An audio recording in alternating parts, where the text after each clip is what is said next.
L'artiste n'avait rien oublié de la rivière qui coulait à l'envers, oscillant entre gravité et vérité. Le casse-croûte avalé de travers dans un méandre sablonneux, ça l'avait fait tousser. Il avait mis des miettes partout, qu'il avait ramassées une à une entre les grains de sable et remis à sa bouche en s'excusant auprès des oiseaux. Il venait souvent la voir, cette rivière. Seule, toujours seule. Elle faisait peur aux autres. Une rivière qui coule dans l'autre sens, ça n'a pas de sens. Les gens veulent un sens aux choses. Lui, il aimait bien cette rivière incongrue.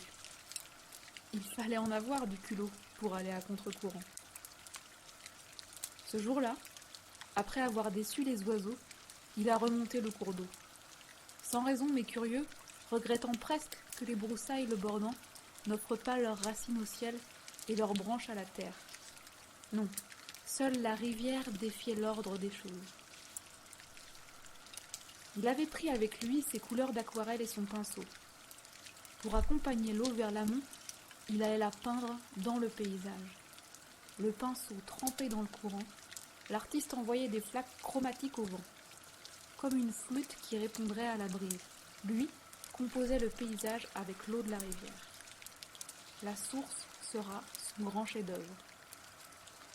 Et pour le peindre, il avait les pigments des herbes et des fleurs, des argiles et des poussières. La rivière offrait les couleurs, il peignait la rivière en retour. Il n'avait pas besoin de toile, il peignait comme un danseur en mouvement. La rivière le poussait à grimper, il dansait sur les rochers. Le ruisseau cascadait en vortex, il envoyait ses couleurs vers le ciel. Et le ciel vint à lui.